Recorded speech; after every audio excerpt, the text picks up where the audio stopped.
Halo pemirsa, di sini saya sudah berada di Waduk Rawa Jombor. Bersama saya Dimas Raffi Yudanta. Ikuti keseruan saya di Waduk Rawa Jombor. Tempat wisata di Klaten ini makin cantik karena revitalisasi yang dilakukan mulai pada tahun 2021. Rawa Jombor merupakan sebuah waduk yang dibangun untuk menampung air dari berbagai sungai di sekitarnya, mengendalikan banjir, sekaligus mengairi persawahan.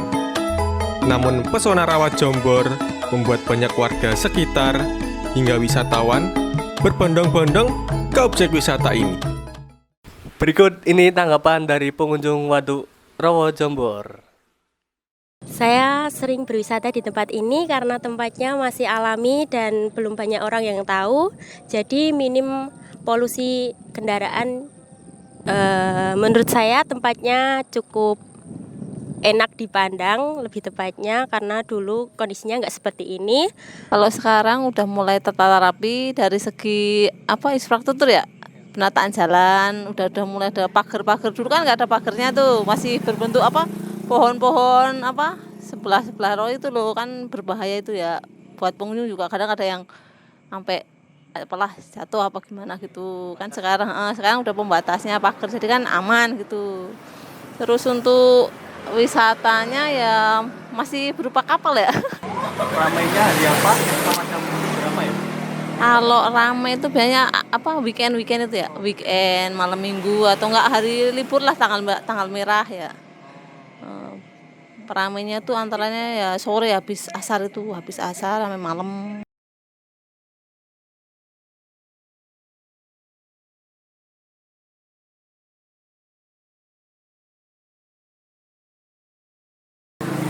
Kadang kalau daerah sini mah jalannya masih bagus ya. Kalau daerah sebelah sana mungkin ada yang perlu ditata ulang ya. Jalannya itu udah jelek sekali.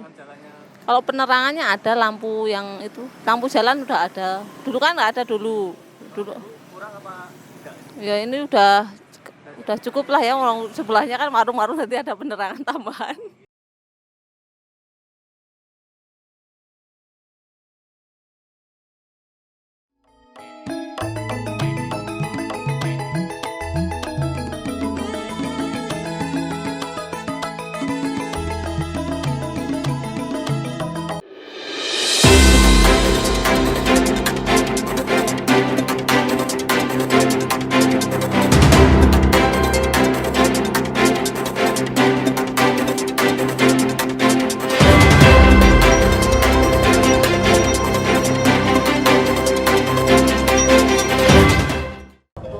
Selamat siang, saya Arya Indro mengabarkan dari Teras Malioboro bagaimana kondisi terkini dari para pedagang setelah pasca libur Lebaran.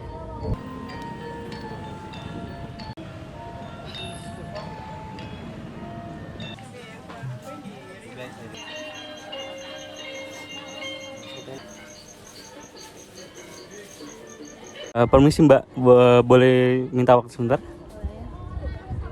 Nama Mbak siapa? Yurika. Sudah berapa lama Mbak menempati kios ini?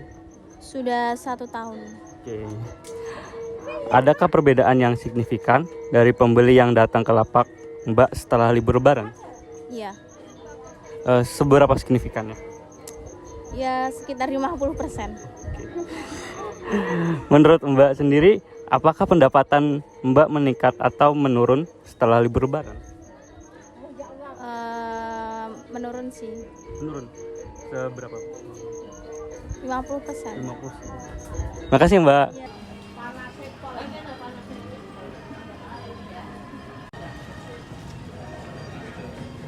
Permisi Mas, boleh untuk wawancara? Boleh. Nama Masnya siapa? Zainal Arifin. Asal Masnya dari mana? Surabaya. Mengapa Mas memilih lapak ini untuk kuliner? Ya ini dikejar mau tiket kereta, jadi yang kelihatan aja dibeli. Kebetulan kan di depan. Kebetulan di depan tuh kayak. Menurut Mas, harga yang dijual di sini murah atau tidak? Ya mungkin di atas rata-rata dikit sih dibanding toko-toko yang lain kan juga kawasan Malioboro juga Mas, dan mungkin juga ada wajaknya kan toko di teras ini. Terima kasih Mas.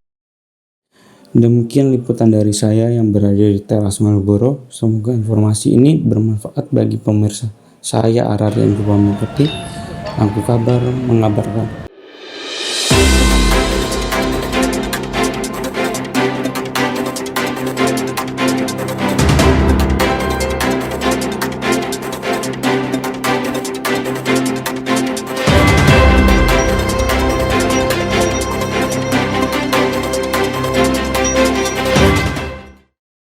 Selamat siang pemirsa, bersama saya Detlin. Saya akan melaporkan beberapa aktivitas pada arus mudik balik ini pada H+5 Lebaran atau tepatnya pada tanggal 27 April tahun 2023. Tempat saya berada di sini, saya berada di lapangan Paseban dan dapat dilihat di belakang saya bahwa masih banyak masyarakat yang melakukan aktivitas Lebaran.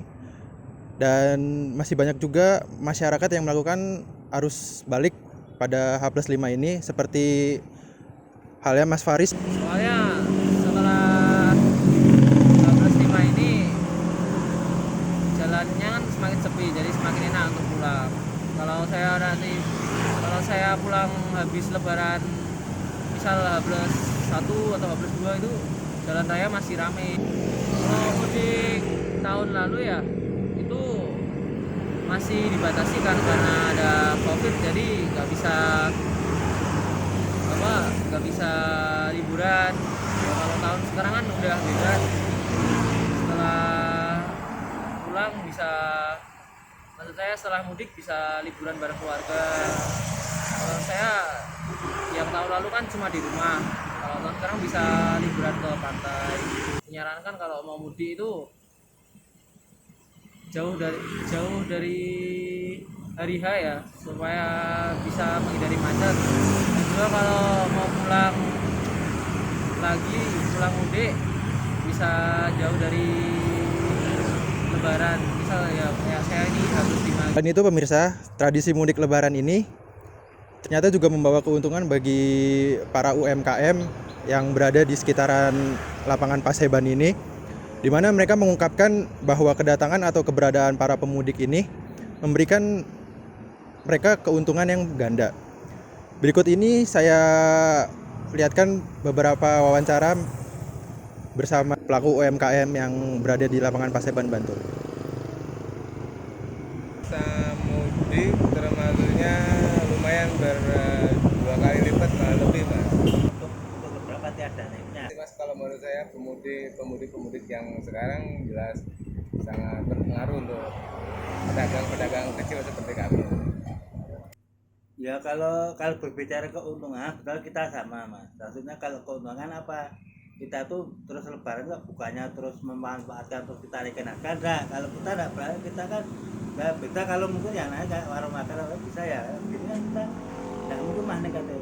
Paling Rp1.000 kayak aku galau lemina rokok itu kita naikin Rp1.000 kan apa biasanya setelah Lebaran ini ketika nanti kita ambil lagi itu naik. Jadi kita antisipasi. Sekian laporan yang bisa saya laporkan pada sore hari ini. Kembali ke studio.